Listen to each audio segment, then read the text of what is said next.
नोकरी सोडून मला घरच्यांनी मला यायला सांगितलं म्हणून मी या क्षेत्रात आलो की OTT प्लॅटफॉर्म म्हटल्यानंतर इथे शिवीगाळ असणार, रक्त असणार किंवा स्किन दिसणार. कुठल्याच OTT प्लॅटफॉर्मवर म्हणावा तितका मराठी कॉन्टेंट दिसतच नाही, आपल्याला बघायलाच मिळत. अन्याय आहे म्हणता येईल, पण तो अन्याय मीच स्वतःवरती केला आहे. मी कळपात राहिलो, पण मी कंपू नाही जमवू शकतो. आता रात्रीची झोपच उडाली की उद्या शूटिंग आहे आणि मला नेमकं काय करायचं.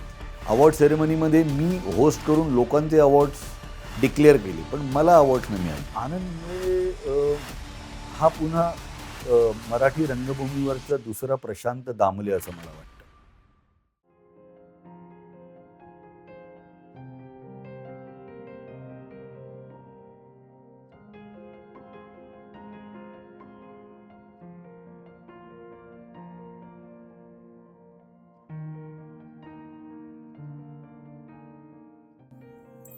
सलाम आहे तुम्हाला.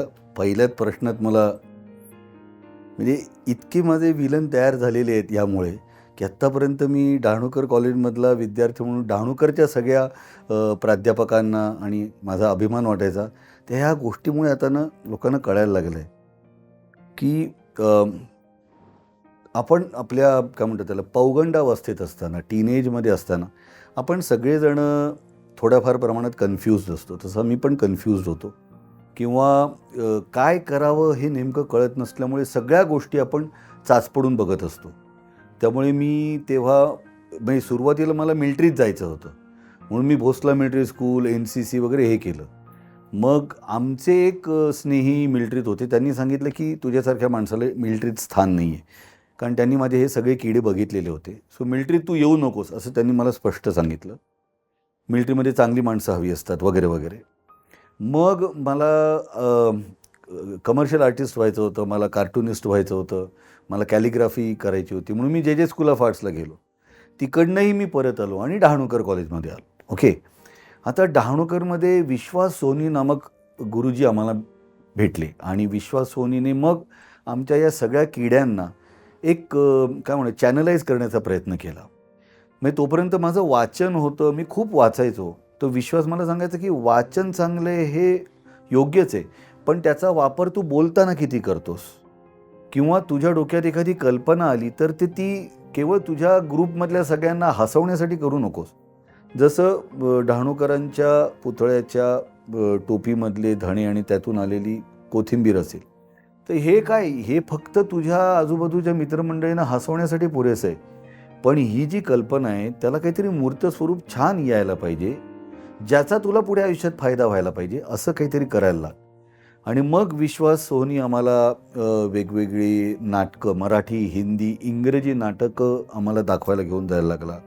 आम्हाला चित्रपटांना घेऊन जायला लागला, गाण्यांच्या कार्यक्रमांना घेऊन जायला लागला. आम्हाला चांगलं काय वाईट काय ह्याची नेमकी कशी परख करायची हे तो आम्हाला शिकवायचा. आणि मुळात त्याने आम्हाला सांगितलं की काय करायचं नाही ते कळणं गरजेचं आहे.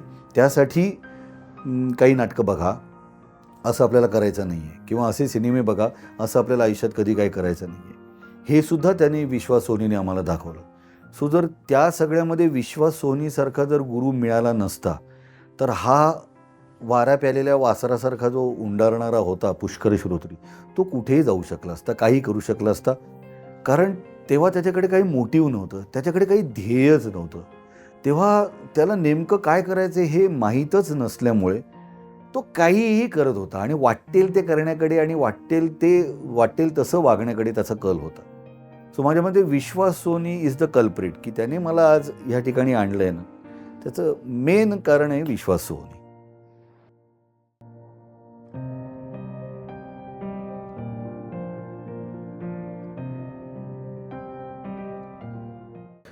लहानपणापासून मी फार शिस्तबद्ध आहे, शिस्तप्रिय आहे. मी खूप पर्टिक्युलर आहे. म्हणजे आता मला लक्षात यायला लागलं, ज्याला मी खूप पर्टिक्युलर वगैरे म्हणतो त्याला काहीतरी OCD वगैरे म्हणतात.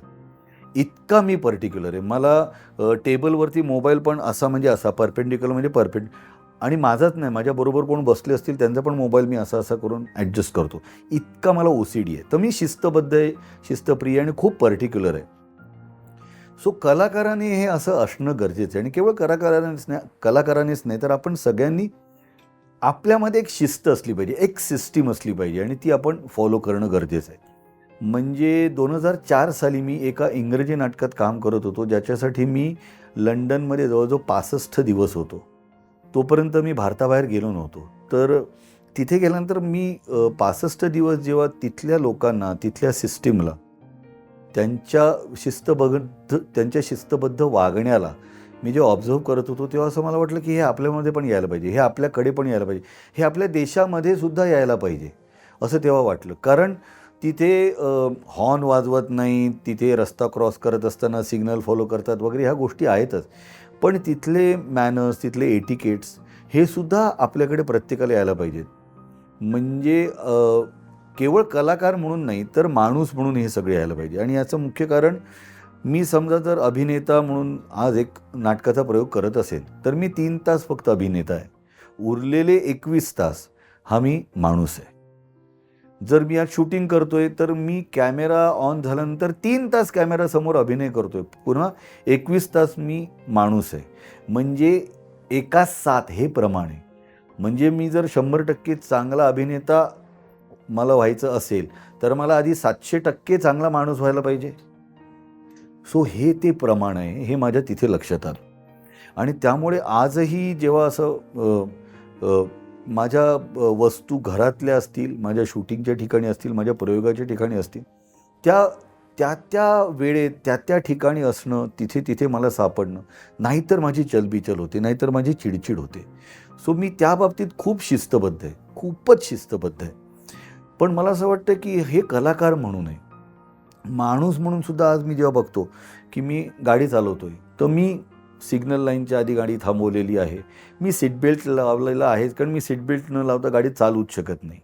अनेकदा मला हेही सांगतात, म्हणजे आम्ही कुठेतरी दौऱ्याच्यासाठी म्हणून बाहेर गेलेलो असतो आणि मी कोणाच्या तरी गाडीत बसलेलो असतो आणि रात्री 1:30-2 वाजता प्रयोग संपल्यानंतर त्यांच्या गाडीतनं आम्ही राहायच्या ठिकाणी जात असतो आणि मी शेजारी बसल्यानंतर सीट बेल्ट लावायला गेल्यावरती तो माणूस म्हणतो, "ओ, आपल्याकडे आता रात्री पोलीस पकडत नाहीत, सो सीट बेल्ट नाही लावला तरी चालेल." तर माझं असं म्हणणं असतं, एक मिनिट, पोलिसांनी पकडू किंवा पकडू नये ह्याच्यासाठी मी सीट बेल्ट लावत नाही, मी माझ्या सेफ्टीसाठी सीट बेल्ट लावतो. सो हे जसं मी करतो, तसं माणूस म्हणून मी अनेकदा आजूबाजूला ऑब्झर्व्ह करतो की फॉर एक्झाम्पल एखादा माणूस, त्याची बायको मागे बसली आहे आणि एक छोटा मुलगा समोर बसले, असे मोटरसायकलवरनं चाललेले. ओके, आता तो बाप त्या मुलाचा हिरो आहे. त्यामुळे बापासारखीच त्याने डेनिम घातलेली आहे, बापासारखाच त्याने गॉगल घातलेला आहे. बाप मागे मस्त रॉयली बसलेला आहे, पुढे टाकीवरती लहान मुलाला बसवलं आहे. आता मुलगा काय बघतोय, तर बाप सिग्नल लाईन जम्प करून पुढे जातोय, बाप असा करून जुगाड करत नो एंट्रीमध्ये घालतोय, सिग्नल ग्रीन व्हायच्या आधी तो मोटरसायकल पुढे दामटवतोय. हे सगळं करतोय, हे तो मुलगा बघतोय. त्यामुळे मुलावरती नकळत हे सगळं जुगाड करण्याचा, हे सगळं आजूबाजूला जे बेशिस्त वातावरण आहे, सगळं खोटं आहे, त्याचा त्या मुलावरती नकळत परिणाम होतोय. तो मोठा झाल्यानंतर तसाच वागणार, हे मला तिथे लक्षात येतं. आणि ज्याचं मला वाईट वाटतं, दुःख होतं, ज्याचा मला अक्षरशः यातना होतात की ह्याने आपल्या मुलाला तरी चांगली शिकवण द्यायला पाहिजे. ह्याला जुगाड करण्याची सवय आहे आणि आता प्रत्येकाला जुगाड करण्याची सवय, पण म्हणून त्यांनी त्या मुलाला ती सवय लावता कामा नये. आणि याचं मुख्य कारण काय माहिती आहे ना, आता ना आपल्याला भीतीच राहिलेली की मला पोलिसांनी पकडलं तर काय होईल, मी कायदा तोडला, फार तर काय फाईन भरावं लागेल, फार तर काय आणखीन 5-10 मिनटं थांबावं लागेल, त्या पोलिसाची हुज्जत घालावी लागेल, काही चिरीमिरी द्यावी लागेल. पण याच्या पलीकडे काय होईल, ही जी मनात भावना आहे ना, त्याच्यातनं आपण आपली पुढची पिढी, आपला देश ह्यांचा कसा विचार करतो हे कोणच बघत नाही. त्यामुळे कोणाच्याच मनात आता कायद्याची भीती राहिलेली नाही आहे आणि ज्याचा परिणाम आज सगळ्या तरुण मुलांवरती, लहान मुलांवरती आणि इतका वाईट रीतीने तो परिणाम होताना दिसतोय. कारण बेशिस्त, कारण कायद्याची भीती नाही, कारण माझं कोण वाकडं करणारे ही भावना मनात आहे. हे मला कायम आजूबाजूला घडताना जाणवतं आहे.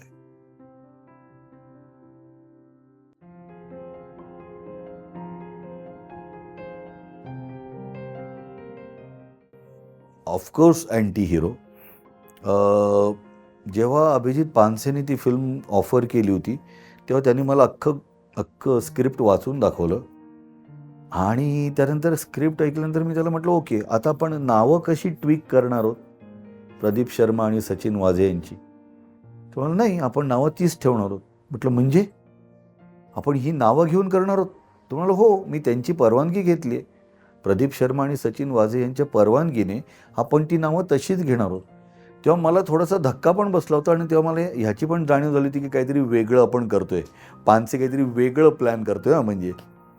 सो शूटिंग करायच्या आधी मी म्हटलं, जरा वाझेंना भेटूया. म्हणून मी सचिन वाझेंना अनेक वेळा भेटलो, त्यांच्याशी गप्पा मारल्या, त्यांना माझ्या मनातले काही प्रश्न विचारले की तुम्ही एन्काउंटर करत असताना शर्ट इन असेल तर रिव्हॉल्वर कुठे ठेवता, शर्ट आऊट असेल तर रिव्हॉल्वर कुठे ठेवता, इथपासून ते इंट्रोगेशन करत असताना तुम्ही कसं बोलता, काय बोलता, हे सगळं त्यांच्याशी गप्पा मारून मारून मारून मी त्यांच्याकडनं काढलं. आणि आय अंडरस्टूड की तो एक ना अत्यंत सॉफ्ट स्पोकन माणूस आहे. तो हळू आवाजात बोलतो, हे बोलतो. ह्याचं कारण त्याच्या मनात काय चाललंय हे तो कधीच इथे येऊ देत नाही. त्याचे डोळे पण थंड असतात, कारण तो समोरच्याच्या म्हणजे इथून डायरेक्ट इथे बघत असतो. सो त्यामुळे सचिन वाझेंच्या मनाचा थांगपत्ता लागूच शकत नाही.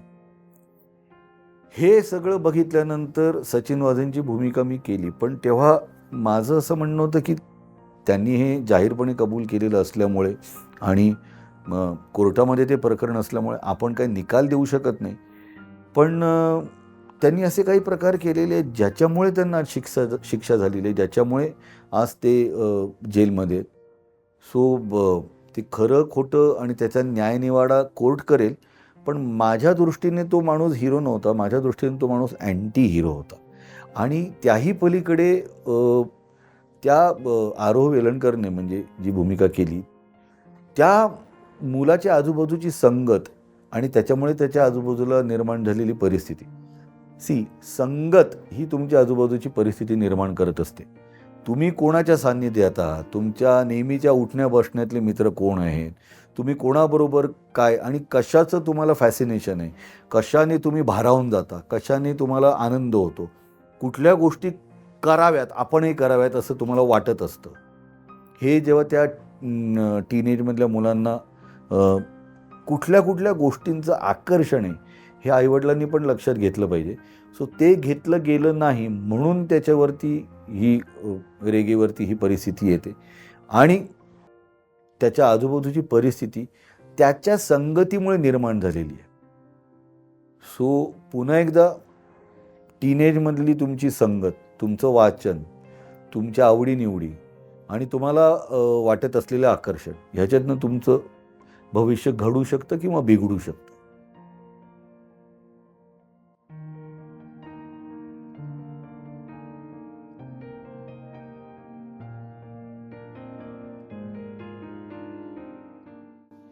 अन्याय आहे म्हणता येईल, पण तो अन्याय मीच स्वतःवरती केला आहे.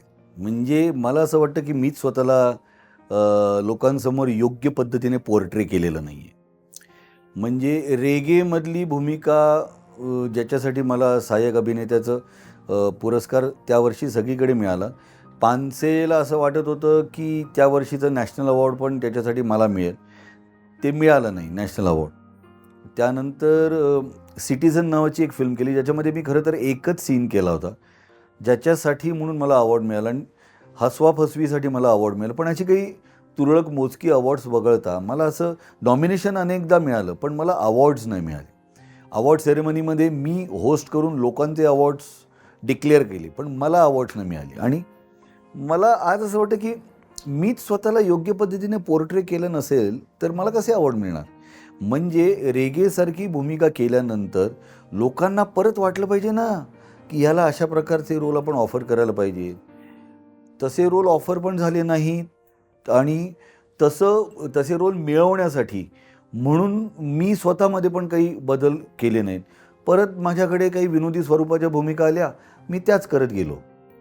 सो एक डाव धोबी पछाडसारखी भूमिका पण लोकांना खूप आवडली आणि विनोदी भूमिका करणं म्हणजे काही चुकीचं आहे किंवा गंभीर भूमिका करणं म्हणजे योग्य असं काही माझं म्हणणं नाही.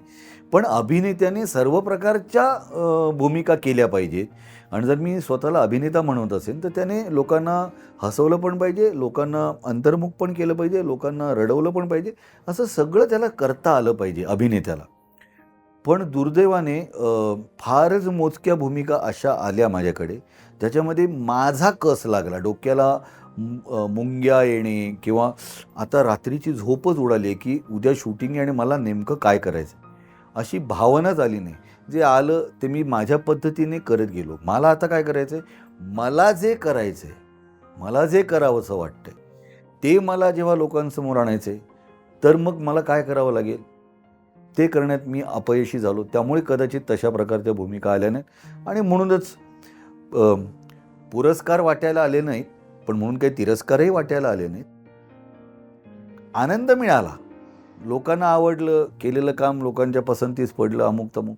पण आपल्याला आतून असं वाटत असतं ना, की यार कुल्याखाली जाळ लागला पाहिजे, डोक्याला मुंग्या आल्या पाहिजेत, रात्रीची झोप उडाली पाहिजे, की आता हा रोल करण्यासाठी मी काय करू?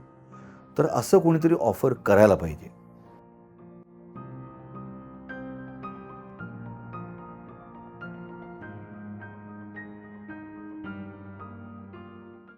हां, म्हणजे तसं प्रत्येक वेळी होतंच असं नाही. कारण तुम्ही स्वतःला कसं लोकांसमोर पोर्ट्रे करता ना, ते खूप महत्त्वाचं आहे.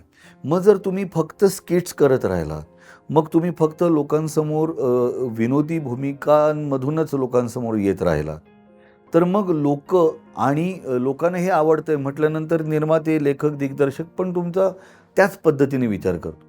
पण तुम्ही स्वतःला मोल्ड केलं, तुम्ही अशा प्रकारची एखादी भूमिका केली आणि आजकालचं तर जग असं आहे, की तुम्ही स्वतःसाठी तसं करू शकता. आज 32 वर्ष काम केल्यानंतर तुम्ही स्वतःसाठी तशी भूमिका निर्माण करू शकता. तुमच्या ओळखीचे लेखक, दिग्दर्शक, निर्माते आहेत. तुम्ही उहापोह करून, खल करून, ब्रेनस्टॉर्मिंग करून असं एखादं प्रोजेक्ट तुम्ही बनवूच शकता. तुम्ही स्वतःसाठी बनवू शकता. अनेकांनी बनवलेलं आहे.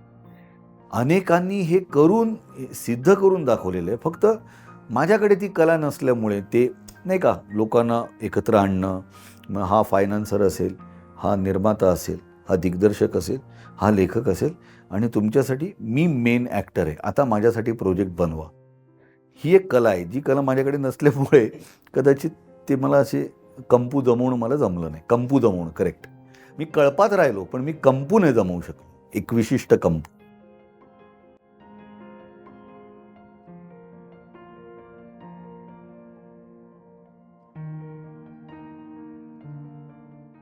नाही.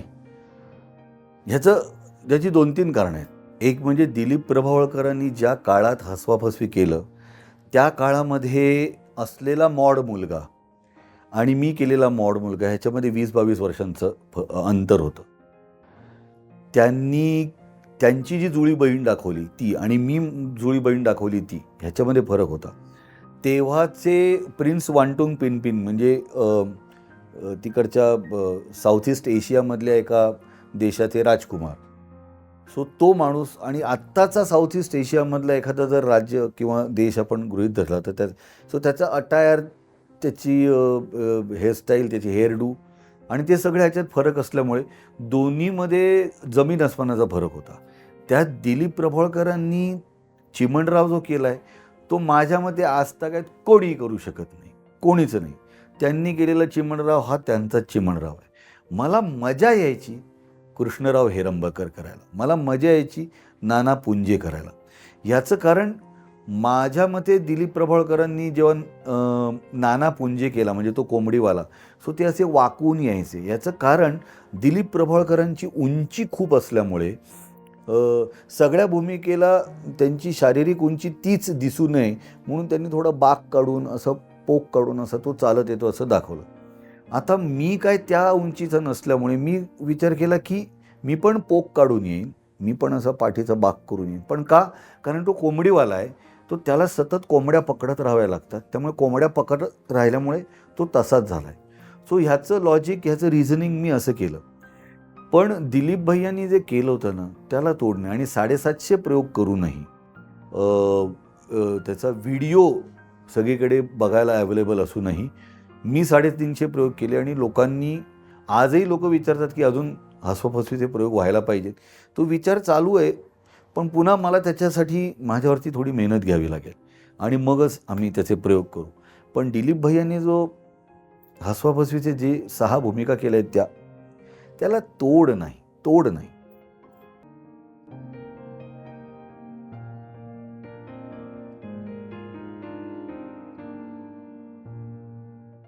नाही, नाही, नाही. तू बराच रिसर्च करून आला. मी व्यवहारी नाही.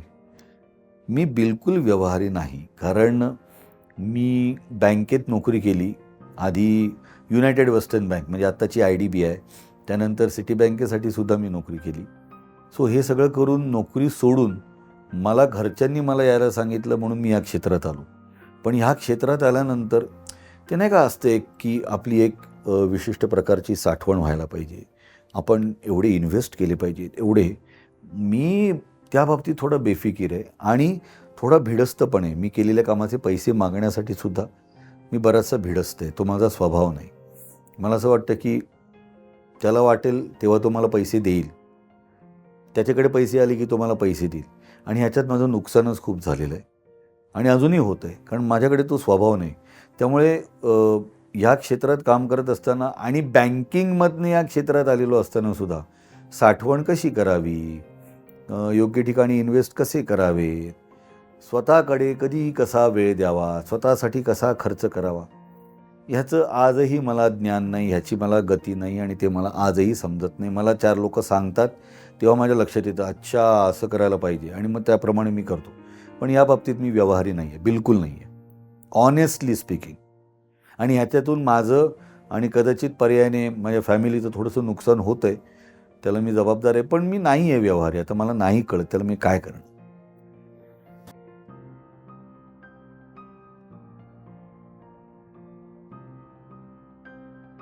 संकट येताना एक संधी घेऊन येतं. ती संधी तुम्हाला कळली पाहिजे. जेव्हा जगावरती कोविडचं संकट होतं, सुरुवातीला पण सगळे कसे होतो, 7 दिवस लॉकडाऊन आहे, आराम करायचा आहे. आणि त्याच्या आधी पण माझं खूप ट्रॅव्हल झालं होतं, खूप फिरलो होतो, त्यामुळे दमछाक खूप झाली होती. तर मला असं वाटलं की चला 7 दिवस आराम करायचा, मस्त लोळून घरचं जेवायचं आणि TV बघायचं. सो OTT प्लॅटफॉर्मवरती कुठे कुठे काय काय चाललं आहे ते सगळं बघणं चाललं होतं. आणि माझ्या लक्षात आलं की कुठल्याच OTT प्लॅटफॉर्मवर म्हणावा तितका मराठी कॉन्टेंट दिसतच नाही, आपल्याला बघायलाच मिळत नाही. मग असं वाटलं की कोणीतरी हे करायला पाहिजे. मग कोणीतरी म्हणजे आपण का नाही. प्रत्येक वेळी असं होतं, हे कोणीतरी केलं पाहिजे, मग कोणीतरी मग आपण का नाही. हे मला आधी पण एकदा झालं होतं जेव्हा मी थिएटरमध्ये दिसणारं जे राष्ट्रगीत आहे त्याची कॉन्सेप्ट आणि त्याचं प्रोडक्शन, त्याचं डिरेक्शन मी केलं होतं. तेव्हाही मला असं वाटलं होतं की आज आपण थिएटरमध्ये मनोरंजन करवून घेतो आहे स्वतःचं, ह्याला कारणीभूत आहेत ते म्हणजे ज्यांनी आपल्याला स्वातंत्र्य मिळवून दिलं ते सगळे क्रांतिकारक आणि स्वातंत्र्य सैनिक. आणि आज आपल्या देशाच्या तिन्ही दलातील जवान आपल्या देशाचं रक्षण करत आहेत, म्हणून आपण आपलं मनोरंजन करवून घेतो आहे. मग त्यांचं स्मरण करण्यासाठी चित्रपटाच्या प्रत्येक शोच्या आधी 1 मिनिट उभं राहून आपण त्यांचं स्मरण करणं राष्ट्रगीताचं निमित्ताने हे आपलं कर्तव्य आहे. मग हे कोणीतरी का करत नाही असं वाटलं होतं. मग तेव्हा पण मला असं वाटलं होतं कोणीतरी का, तू का नाही. म्हणून मग मी 75 मराठी कलाकारांना घेऊन राष्ट्रगीत केलं. 12 भारतातल्या सर्वश्रेष्ठ म्युझिशियन्सना घेऊन मी इन्स्ट्रुमेंटल राष्ट्रगीत केलं. मी छत्तीसगडमधल्या कलाकारांना घेऊन त्यांच्यासाठी एक राष्ट्रगीत केलं.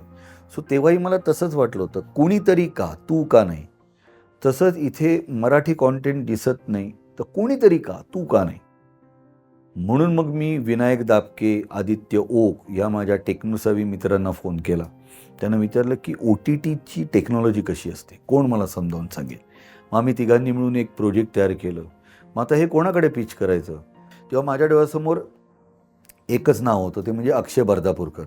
कारण त्याच्यासारखा विजनरी प्रोड्युसर मी बघितलेला नाही, ज्याला काळाच्या पुढच्या गोष्टी दिसत असतात. सो ज्याला समजू शकतं की मी काय म्हणतो आहे.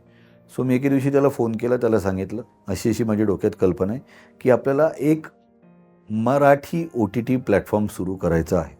आणि वॉज हायली सरप्राईज्ड. त्याला आनंद झाला. त्याने सांगितलं चल करूया.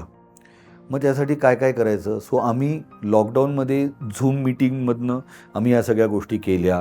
हे सगळं जुळवून आणलं आणि लॉकडाऊन संपल्यानंतर आम्ही प्लॅनेट मराठी हा OTT प्लॅटफॉर्म सुरू केला. सो आय एम द को फाउंडर. ही कॉन्सेप्ट माझी असली तरी ह्याच्यामध्ये अनेक लोकांचे हात लागलेले आहेत. माझ्या टेक टीमचे हात लागलेले आहेत, माझ्या कॉन्टेंट टीमचे हात लागलेले आहेत, माझ्या ऑपरेशन टीमचे हात लागलेले आहेत, माझ्या फाउंडर्सनी आमच्यावरती, इन्व्हेस्टर्सनी आमच्यावरती, या सगळ्यांनी आमच्यावरती विश्वास दाखवला म्हणून तो प्लॅटफॉर्म आज दिसतो आहे. आज जगभरात 200 ठिकाणी आम्ही, जगातल्या 200 देशांमध्ये आम्ही दिसू शकतो आहे. आम्ही तिथल्या मराठी लोकांना त्यांच्या मनोरंजनासाठी मराठी कॉन्टेंट दाखवू शकतो आहे. हे आमच्यासाठी खूप आनंददायी आहे. पण त्याच्या आधीचा तो काळ खूप कठीण होता. आम्ही ऑफिसमध्ये 2-2, 2:30 वाजेपर्यंत थांबायचो. कारण ही OTTची टेक्नॉलॉजी कोणालाच माहीत नाही ना. आमच्यासाठी पण हे सगळं लर्निंग होतं. आमच्यासाठी पण रोज एक नवीन धडा होता. रोज एक नवीन चूक होती आणि ती चूक निस्तरायची म्हटल्यानंतर एक नवीन धडा होता. सो ते करत आज आम्ही इथपर्यंत आलेलो आहोत. सो प्लॅनेट मराठीवरती दिसणाऱ्या सगळ्या कॉन्टेंटची जबाबदारी माझी आहे असं जेव्हा मी म्हणतो तेव्हा आतून खूप आनंद वाटतो की मला 10 वेगवेगळ्या दिग्दर्शकांबरोबर काम करायची संधी मिळाली. 10 वेगवेगळ्या लेखकांचे विचार समजून घेऊन, ऐकून मग ते आपल्या प्लॅटफॉर्मवरती कसं दिसेल ह्याचा विचार करण्याची आणि त्यांच्याबरोबर काम करण्याची संधी मिळाली. So I am very fortunate की ह्या सगळ्या वेबसिरीजच्या निमित्ताने एवढ्या लोकांबरोबर काम करण्याची संधी मिळाली. त्यांच्याकडनं बऱ्याच गोष्टी शिकायला मिळाल्या.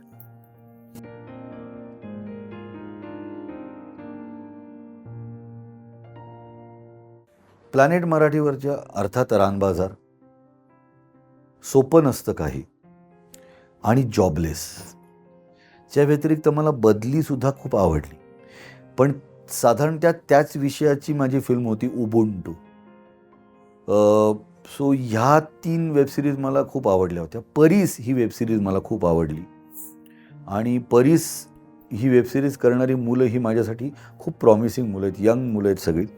आणि मला असं वाटतं की सगळ्यांनी तयार राहा. परीसचे जे मेकर्स आहेत ना ते तुमच्यासमोर जेव्हा जेव्हा काही कॉन्टेंट घेऊन येतील ना, प्लीज त्यांना नीट ऐका, त्यांना बघा, त्यांचा कॉन्टेंट तुम्ही कीनली ऑब्झर्व करा. They are different. परीस करणारी मुलं सगळी फार वेगळी आहेत.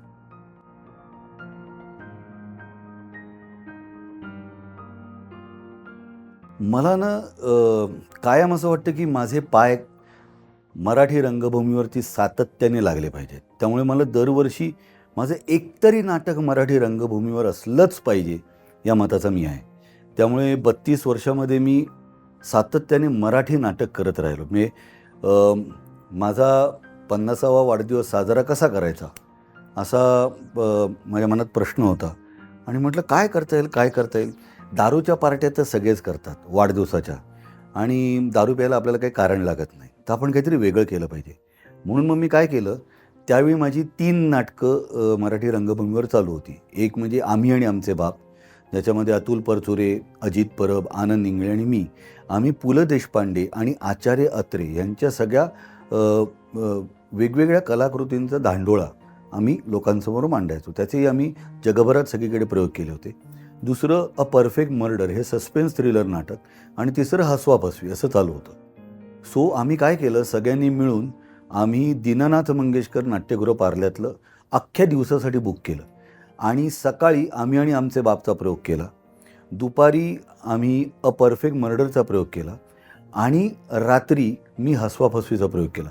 सो 3 प्रयोग मी सलग केले दीनानाथला आणि त्यातनं जे पैसे आले, म्हणजे आमच्या एकाही कलाकाराने आमच्याकडनं पैसे घेतले नाहीत, पण सगळ्या तंत्रज्ञांना आणि सगळ्यांना बाकीच्यांना आम्ही पैसे देऊन जवळजवळ 11 लाख रुपये शिल्लक राहिले.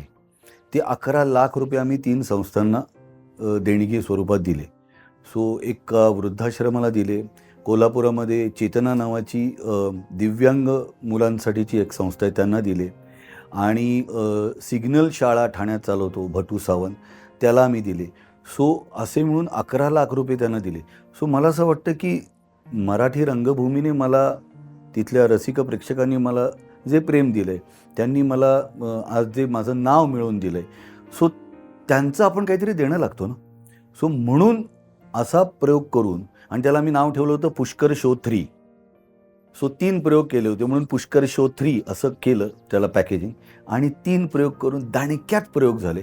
आणि मला आठवतंय सकाळी 10 वाजता मी जेव्हा दीनानाथच्या पायऱ्या चढत होतो, तेव्हा जो माणूस मला भेटला होता, तो रात्री प्रयोग संपल्यानंतर 12-12:30 वाजता जेव्हा मी परत पायऱ्या उतरत होतो, तेव्हा तो माणूस होता. म्हणजे सगळे प्रेक्षक, तिन्ही प्रयोगांची तिकीटं सगळ्यांनी काढली होती आणि हाऊसफुल प्रयोग होते तिन्ही. सो सगळे 2 प्रयोगांच्या मध्ये खाली खायला जायचे, तिथेच रिलॅक्स व्हायचे, परत पुढच्या प्रयोगाला बसायचे, परत पुढच्या प्रयोगाला बसायचे. आणि सगळे प्रयोग, 3ही प्रयोग सगळ्या प्रेक्षकांनी बघितले. आणि दॅट वॉज ॲन एक्सपिरियन्स. आणि तिथे आपल्याला वाटतं ना, की आपण आता 50 क्रॉस केले, तर आपण काहीतरी लोकांना द्यायला पाहिजे. तर ते अशा प्रकारे द्यायला पाहिजे असं मला वाटतं. आजही मी एक वेगळ्या प्रकारचं नाटक करतोय, ज्याचं नाव आहे आजीबाई जोरात. आजीबाई जोरात हे एक महाबालनाट्य आहे. म्हणजे काय, तर लहान मुलांच्या हातात आजकाल गॅजेट्स असतात, मोबाईल असतात. ते आईवडिलांचे आयपॅड घेऊन बसतात, टॅब्स घेऊन बसतात आणि सतत ते स्क्रीनला चिकटलेले आहे. आणि ज्याचा त्यांना तर त्रास होणारच आहे, फिजिकली आणि मेंटली दोन्ही प्रकारे. कारण त्यांच्या डोळ्यांवरती परिणाम होतो आहे, त्यांच्या बॉडी पोश्चरवरती परिणाम होतो आहे, त्यांच्या मेंदूवरती परिणाम होतो आहे. कारण अल्ट्राव्हायोलेट रेजपासून जे मोबाईलमधनं इथून तिथून त्यांच्या शरीरावरती जे परिणाम होत आहेत, त्याची त्यांना कल्पना नाही आहे. सो त्यांच्या हातातून आपल्याला अलगद ते गॅजेट काढून टाकायचं आहे.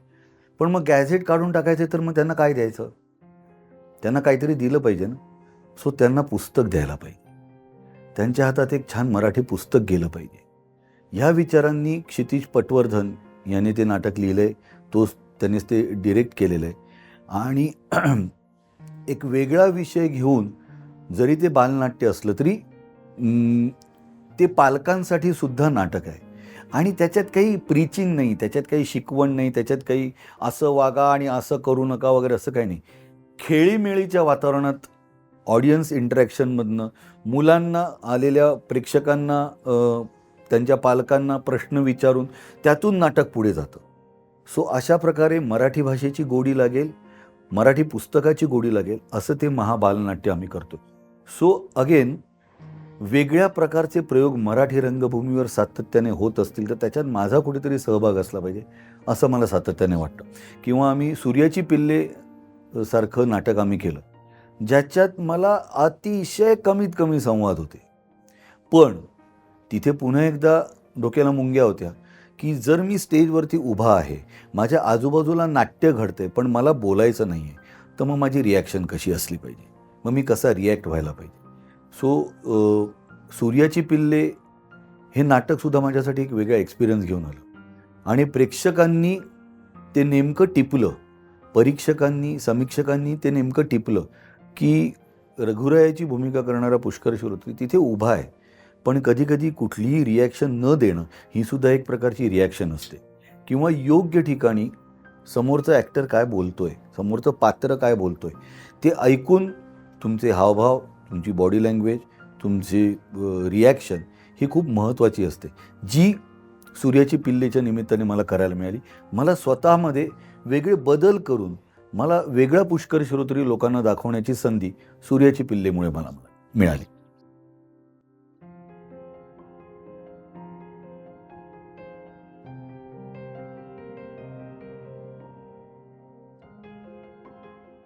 गंमत अशी आहे की तुम्हाला एक बुके तयार ठेवावा लागतो. सर्व प्रकारच्या ऑडियन्सला तुम्हाला केटर करता आलं पाहिजे. फक्त फरक हा आहे की OTT प्लॅटफॉर्म म्हटल्यानंतर इथे शिवीगाळ असणार, रक्त असणार किंवा स्किन दिसणार, असाच लोकांचा समज आहे. पण मराठी प्रेक्षक हा अतिशय चोखंदळ आहे. कारण मराठी प्रेक्षकांना मराठी रंगभूमीची, वाङ्मयाची, साहित्याची खूप मोठी परंपरा आहे. त्यामुळे मराठी प्रेक्षक वाचून आलेला आहे, मराठी प्रेक्षक नाटक, चित्रपट बघून आलेला आहे. आणि मोठी परंपरा घेऊन तो जर OTT प्लॅटफॉर्म बघत असेल तर त्याला तिथे वेगळ्या प्रकारचा कॉन्टेंट दाखवणं गरजेचं आहे, या मताचा मी आहे. आणि म्हणूनच आम्ही लिटरेचर बेस्ड काय असेल तर ते दाखवण्याकडे प्लॅनेट मराठीचा कल जास्त आहे. की मला मान्य आहे की जगभरात क्राईम, थ्रिलर, सस्पेन्स, हॉरर हा कॉन्टेंट जास्तीत जास्त प्रमाणात कन्झ्युम केला जातो हे मान्य आहे. पण म्हणून प्रत्येक प्रेक्षकाची तीच आवड असेल आणि त्याची तीच निवड असेल असं नाही. तर प्रेक्षकाला लाईट ह्युमर पण बघायला आवडतं, स्लाइस ऑफ लाईफ पण बघायला आवडतं, ट्रॅव्हल रिलेटेड कोणाला तरी काहीतरी बघायला आवडतं, एखाद्याला व्यक्तिचित्रण बघायला आवडतं. सो सर्व प्रकारचा कॉन्टेंट हा प्लॅनेट मराठीवर दिसायला हवा या मताचा मी आहे, आमची टीम आहे.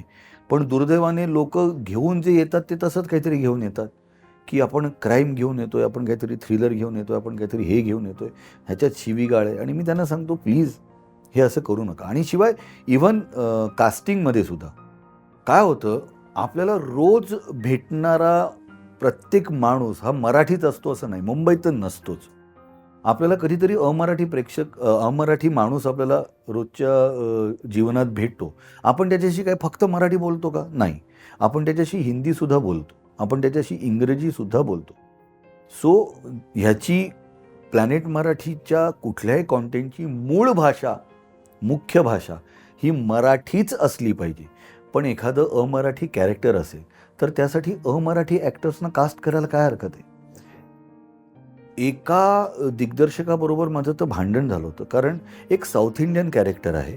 त्यासाठी आपण अमुक ह्या ॲक्टरला आपण कास्ट करूया. म्हटलं का? तो असा काळसर आहे ना म्हणून. म्हटलं का? तो काळसर आहे म्हणून त्याने साऊथ इंडियन भूमिकाच करायच्या? हे कुठचं गणित आहे? आणि त्यासाठी साऊथ इंडियन माणसं फक्त काळी असतात. हा वर्णभेद हा आपण टाळला पाहिजे. असं काही नाही आहे. त्याने बोलताना त्याच्या लँग्वेजमध्ये साऊथ इंडियन लहजा आला, साऊथ इंडियन शब्द आले आणि त्याच्या बोलण्यातनं जर आपल्याला कळलं की हा साऊथ इंडियन आहे, तर त्याच्यासाठी त्याचा रंग, वर्ण हा मॅटर करत नाही म्हटलं आमच्यासाठी. त्यासाठी एखाद्या खरंच साऊथ इंडियन माणसाला कास्ट करा आणि त्याच्याकडनं मराठी बोलवून घ्या. मग साऊथ इंडियन माणूस जेव्हा मराठी बोलायचा प्रयत्न करतो ते खूप नॅचरल वाटतं. रादर तुम्ही एखाद्या मराठी माणसाला साऊथ इंडियन लँग्वेजमध्ये बोलायला सांगणं, त्याच्यापेक्षा साऊथ इंडियन माणसाला मराठी बोलायला लावा ना. ते जास्त चांगलं होईल ना. तो हिंदी बोलतोय ते त्या लहेजात बोलतोय, मराठी बोलतोय ते त्या लहेजात बोलतोय. हे जास्त लोकांना अपील होईल, नॅचरल वाटेल. सो अशा प्रकारे कॉन्टेंट निवडण्यामागे, कास्टिंग करण्यामागे आमचा हा विचार जास्त आहे.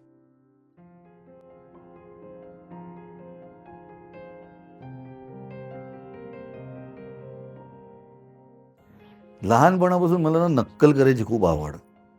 आणि समोरचा माणूस दिसला की त्याला ऑब्झर्व्ह करायचं, त्याचं चालणं, बोलणं हे बघायचं आणि ते ना 4 लोकांमध्ये करून दाखवायचं. अर्थात तो नसताना. कारण आपल्या इकडे एखाद्याची नक्कल त्याच्या पाठीमागे जास्त केली जाते. त्यामुळे असं करण्याकडे माझा कल असायचा आणि ह्याला कारणीभूत थोड्याफार प्रमाणात माझी आईसुद्धा आहे. कारण माझी आई खूप छान छान नकला करायची. सो आई एखाद्या फॅमिली फंक्शनला जाऊन आली आणि आम्ही समजा त्या फंक्शनला नसू, तर तिथे काय काय घडलं हे आई सांगत असताना ती अमुक आजी असं म्हणाली, ती अमुक आजोबा असं म्हणाले. ते आजीच्या किंवा त्या आजोबांची किंवा आजीची नक्कल करून आई दाखवायची. सो ते आईकडनं थोडंसं माझ्यात आलं होतं. त्यामुळे कॉलेजमध्ये असताना मी नकला करायचो. वेगवेगळ्या नटांचे आवाज काढायचो, हे करायचो. नंतर मला व्हॉइसिंग करायचं होतं. म्हणून एके ठिकाणी मी ऑडिशनला गेलो होतो. पण माझा आवाज त्यांनी रिजेक्ट केला. पण नंतर मला त्याचं काही वाईट वाटलं नाही. कारण त्याने मला सांगितलं, "तुमचा आवाज इतका जाडा आहे, तुमचा आवाज इतका भारदस्त आहे, तो आम्हाला नको आहे." पण नंतर मी एके ठिकाणी वाचलं, की अमीन सायानी आणि अमिताभ बच्चन यांनासुद्धा त्यांच्या आवाजामुळे रिजेक्ट केलं होतं. तर मी म्हटलं, की ठीक आहे, म्हणजे ह्याच लोकांनी मला त्यांच्या लाईनीत जाऊन बसवलं आहे. पण मला ते व्हॉइसिंग करायला खूप आवडायचं आणि मी ते सगळं बघायचो, ऑब्झर्व्ह करायचो आणि मी तसं नक्कल करायचो. म्हणजे तुम्हाला नॅशनल जिओग्राफिकवरती हिंदीमध्ये जर तुम्ही एखादी फिल्म बघत असाल किंवा त्यांचा एखादा एपिसोड बघत असाल, तर तुम्हाला दिसतायत सगळे गोरे, ब्लॉन्ड सगळे दिसतायत आणि ते बोलतायत हिंदी. हे चित्र फारच विचित्र वाटायचं आणि मला ते फार विनोदी पण वाटायचं. आणि मग एक गोरा माणूस आहे, त्याला दुसरा गोरा माणूस हिंदीत दोघांचा संवाद आहे. तो साधारणतः असा असेल, "हे जॉन कैसे हो तुम?" मग तो म्हणाला, "मैं ठीक हूँ, तुम कैसे हो?" "हाँ, कल रात को मैंने मेरे घर के बाहर कुछ लकड़बग्घे देखे थे. हाँ, मुझे भी लकड़बग्घों की आवाज़ सुनाई दी थी." आणि मग त्यांचा जो कोण नॅरेटर असतो त्याचा आवाज यायचा, "लकड़बग्घे रात के वक्त खरगोशों की शिकार करना पसंद करते हैं."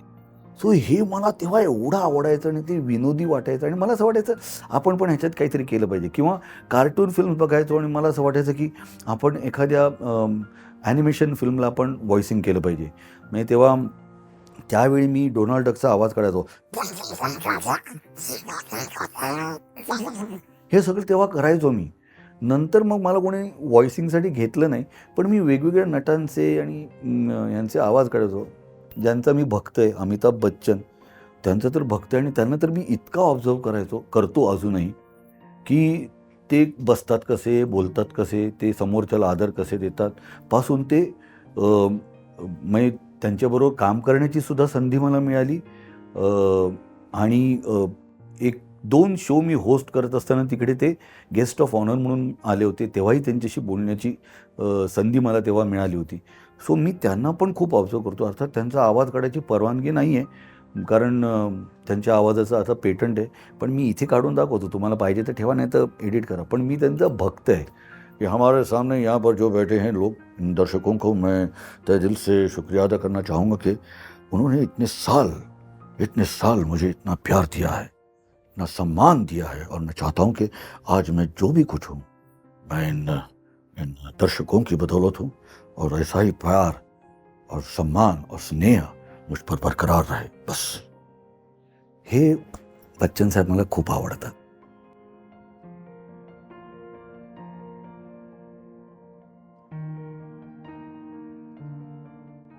प्रसाद ओक ह्याच्याकडनं मला त्याचं वाचन खूप दांडगं आहे. तो आजही वेळ काढून मी टाईम हा जो प्रसाद स्वतःसाठी ठेवतो ना, तेव्हा तो जगातल्या कोणाचाही नसतो.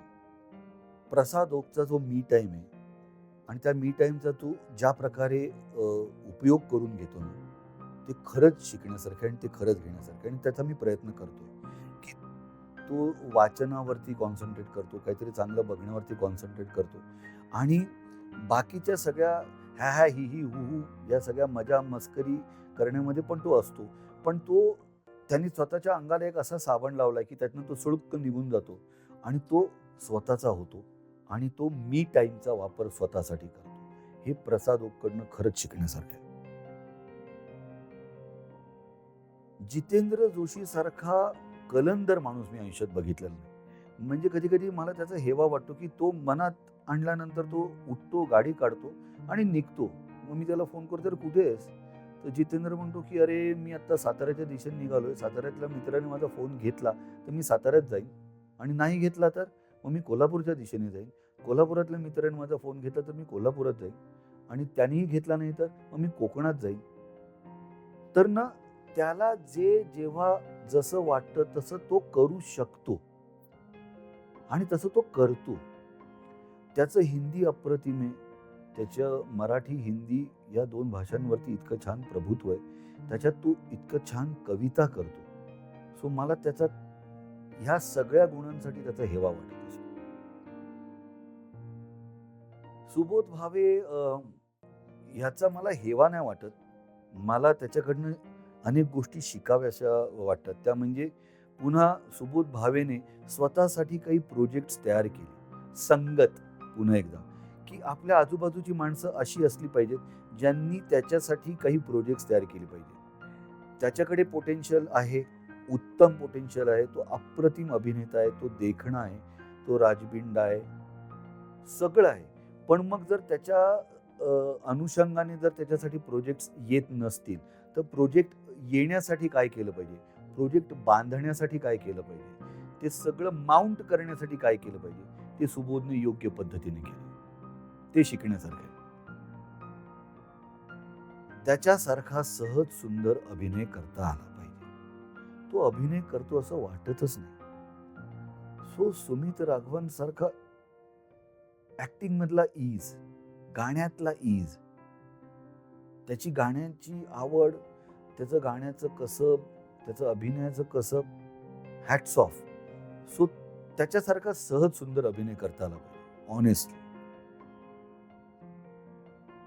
ऋषिकेश जोशी याच्यासारखं लेखन जमलं पाहिजे. एखाद्या गोष्टीतलं व्यंग नेमकं ओळखून लोकांना वाईट न वाटता ते व्यंग लोकांसमोर मांडणं, ह्याच्यासाठी एक वेगळं कसब लागतं, जे ऋषिकेश जोशीकडे आहे. म्हणजे मलाही अनेकदा व्यंग दिसत असतं, पण ते मला लेखणीतनं उतरवता येत नाही. ते मला किस्स्यांमधनं सांगता येतं.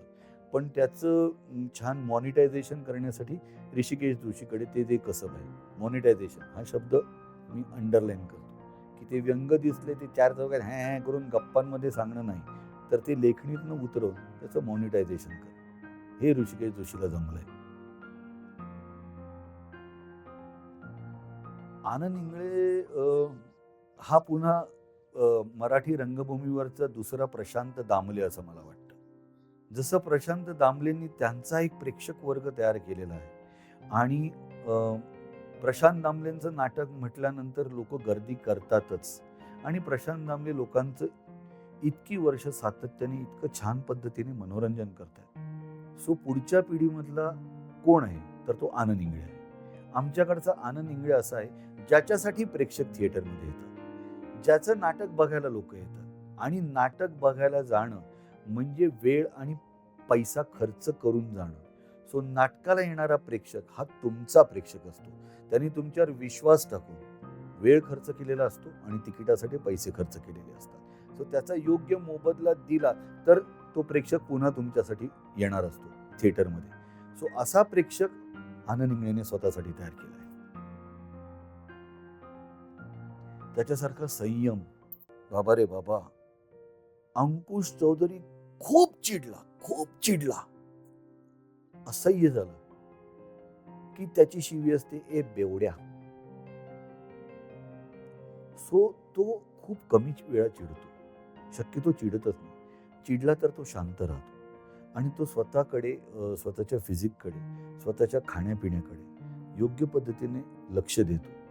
म्हणजे सगळ्याच्या आधी तो स्वतःची काळजी घेतो आणि त्यासाठी पुन्हा एकदा संयम आवश्यक आहे. सो अंकुश चौधरीकडचा संयम हा वाखाणण्यासारखा आहे.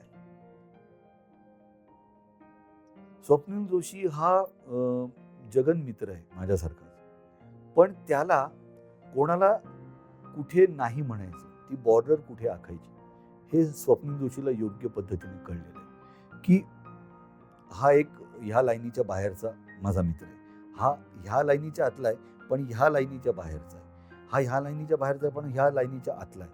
असो त्याचे जे कोर ग्रुपमधले जे त्याचे मित्र आहेत त्याचं सॅग्रिगेशन त्याला व्यवस्थित करता येतं आणि म्हणून कसं होतं की तो सगळ्यांच्या बरोबर स्वप्नील जोशी म्हणून असतो, पण कोणाला कधी कुठे कसं भेटायचं, कोणाला किती वेळ भेटायचं, कोणाला किती वेळ द्यायचा ह्याचं त्याचं टायमिंग ठरलेलं असतं आणि त्यामुळे तो खूप यशस्वी झालाय त्याच्या ह्या गुणांमुळे.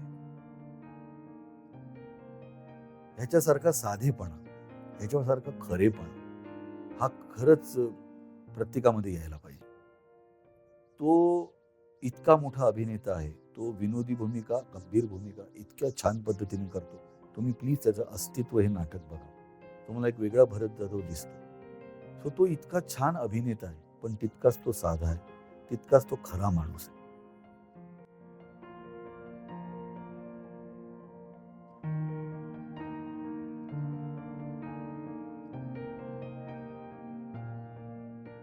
म्हणजे राजसाहेब गेली अनेक वर्ष हे सांगतायत आम्हाला आणि आम्ही गेली 2-3 वर्ष हे कटाक्षाने पाळतो आहोत. दुर्दैवाने काही जण पाळत नव्हते. सो राजसाहेबांनी त्यांना खडे बोल सुनावले आणि आता सगळेजण ते पाळायला लागलेत की जाहीररित्या आपण एकमेकांना आपल्या टोपण नावाने हाक मारू नये. ह्या मताचा मी सुद्धा आहे. पण त्या पलीकडे जाऊन मला असं वाटतं की जाहीररित्या स्किट्स करत असताना, जाहीररित्या इव्हेंटमध्ये तुम्ही काहीतरी सादर करत असताना आपल्या पर्सनल मैत्रीचा त्या स्किटमध्ये वापर करू नका. आपल्या वैयक्तिक काही मोमेंट्स असतात, वैयक्तिक आपले काही प्रसंग असतात, जे आपल्या दोघांचेच प्रसंग असतात. त्यांचा वापर त्या स्किटमध्ये किंवा त्या सादरीकरणामध्ये, इव्हेंट्समध्ये करून लोकांकडनं हशी मिळवू नका. ह्या मताचा सुद्धा अनेक वेळा असं दिसून येतं की तुझी माझी पर्सनल मैत्री आणि त्याच्यातनं घडलेला एखादा प्रसंग तुम्ही स्किटमध्ये आणता किंवा त्या सादरीकरणात आणता आणि त्याच्यावरनं लोकांकडनं हशी मिळवता. ते करू नका. ते तुमचे माझे खास वैयक्तिक क्षण आहेत, ते आपले खास वैयक्तिक प्रसंग आहेत. सो त्यांचा वापर तिथे करू नका, असं मला अगदी प्रकर्षाने वाटतं.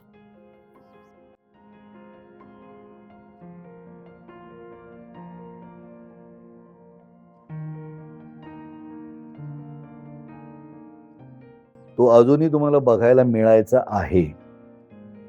म्हणजे प्लॅनेट मराठीसाठी मी कॉन्टेंट रिव्ह्यू करत असताना, लोकांनी पाठवलेला कॉन्टेंट वाचत असताना, त्यांचं नॅरेशन ऐकत असताना, त्यांना प्रश्न विचारत असताना, मी जर एखादा कॉन्टेंट तयार करायचा असेल तर मी काय करेन? हा विचार पण मी गेली 3 वर्ष करत होतो आणि गेली 3 वर्ष त्याच्यावर अभ्यास करून मी स्वतः एक वेब सीरीज प्रोड्यूस केली. मी ती डिरेक्ट केली.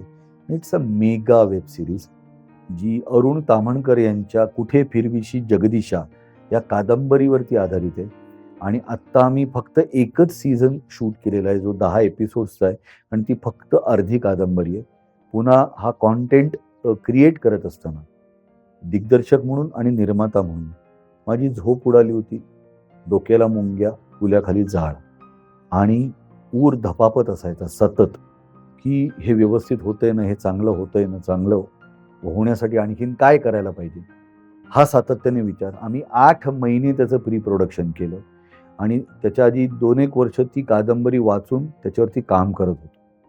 सो 3 वर्ष काम केल्यानंतर आज त्याचं पोस्ट प्रोडक्शन संपत आलेलं आहे. पण एक वेगळा पुष्कर श्रोत्री दिग्दर्शक म्हणून तुमच्यासमोर येणार आहे. आणि मला असं वाटतं, की मला अजून अभिनेता पुष्कर श्रोत्री म्हणून सुद्धा तुम्हाला एक वेगळा पुष्कर श्रोत्री दाखवायचा आहे. अभिनेता म्हणून सुद्धा आणि दिग्दर्शक म्हणून सुद्धा. सो अजून खूप काहीतरी वेगळं आणि खूप काहीतरी छान करायचं आहे. कारण माझं असं स्पष्ट मत आहे, की माझी कॉम्पिटिशन माझ्या कंटेम्पररी कुठल्याही नटाबरोबर नाही. सॉरी. माझी कॉम्पिटिशन माझ्याबरोबरच आहे. मी काल काय केलं होतं त्याच्यापेक्षा जास्त चांगलं मी आज कसं करेन? आज मी जे करतोय त्याच्यापेक्षा जास्त चांगलं उद्या कसं करेन? सो माझी रोजची कॉम्पिटिशन आहे आणि रोजची लढाई आहे ती स्वतःबरोबर आहे. सो मला आणखीन चांगला अभिनेता म्हणून नाव कमवायचं आहे, आणखीन चांगला दिग्दर्शक म्हणून नाव कमवायचं आहे आणि तशी प्रोजेक्ट्स तुमच्यासमोर आणायची आहेत.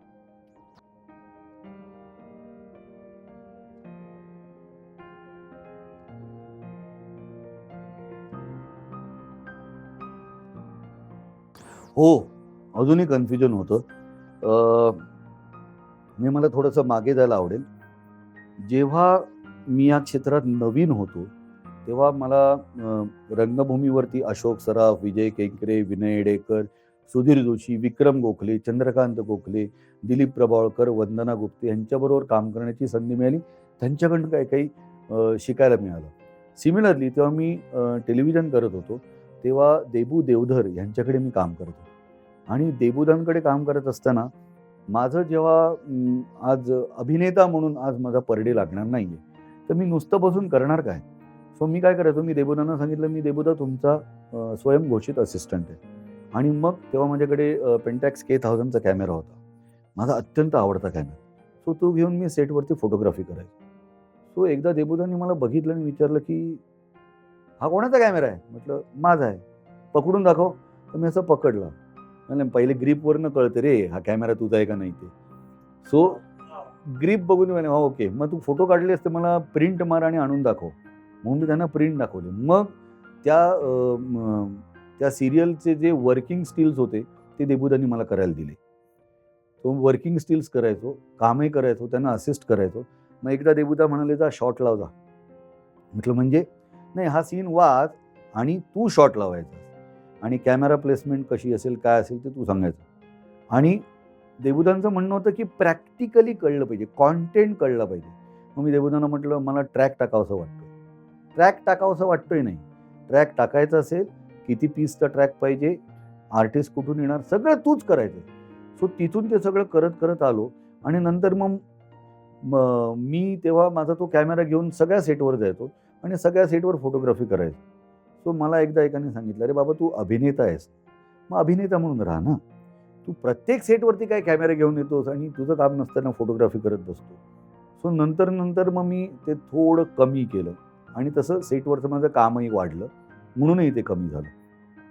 आजही मला असं वाटतं, की म्हणजे मी लेखक म्हणून पण काम करत असतो, मी दिग्दर्शक म्हणून पण काम करत असतो, मी अभिनेता म्हणून पण काम करत असतो आणि माझ्याच सेटवरती मी जेव्हा प्रोड्यूस करत असतो, तेव्हा मी आर्ट डिरेक्टर बरोबर पण काम करत असतो. त्याच्या सगळ्या असिस्टंट्सना मी तिकडे मदत करत असतो. माझं हस्ताक्षर चांगलं असल्यामुळे सेटवर कधी-कधी काही-काही पेंट करावं लागतं. ते मी पेंट करण्याचं काम पण करतो. तो सगळं करत असतो आणि मला सगळे सांगतात, "ए तू प्रोड्युसर आणि डिरेक्टर आहे, जरा बस आणि लोकांना सांग हे करायला. त्याच्यासाठी तू पैसे देऊन ही लोकं बोलवली आहेस ना." म्हटलं, "अरे मला ते पटत नाही. एका खुर्चीत बसून राहणं आणि मी निर्माता आणि मी दिग्दर्शक हे मला पटत नाही. मला माझ्या टीमबरोबर सातत्याने राहायला आवडतं." त्यामुळे आजही ते कन्फ्युजन माझं मी दूर करून टाकतो, की मी निर्माता आणि दिग्दर्शक म्हणून मी असा बसणार आणि माईकवरनं बोलणार, "अरे ते कोणीतरी तिकडे ठेवा रे. अरे हे आठव" आणि मॉनिटर बघून, "ए हे आतमध्ये." मी पटकन उठतो आणि मी स्वतः जाऊन करतो. मी पटकन उठतो, "ए मला ब्रश दे, कलर दे. हां, मला इकडे काहीतरी मी आता जिन्यातला सीन आहे. येथे थुंकू नका आणि तिकडे पानाच्या पिचकाऱ्या हे आता आपल्याकडे दिसतातच ना." म्हणजे त्यातनं पण मला असं वाटतं, की सुशिक्षित माणूस सुसंस्कृत असेलच असं नाही. कारण जर याला वाचता येतं, त्याला इथे थुंकू नये हे कळत का नाही? पण ते आपल्याकडे दिसतात. तर ते शूटिंगच्या वेळी मला ते सगळं पेंट करणं, ते लिहिणं हे मला करायला खूप आवडतं आणि मी ते करतो. त्यामुळे ह्या क्षेत्रात जे काही आहे, त्या सगळ्या ठिकाणी माझे हात असावेत असं मला सातत्याने वाटतं.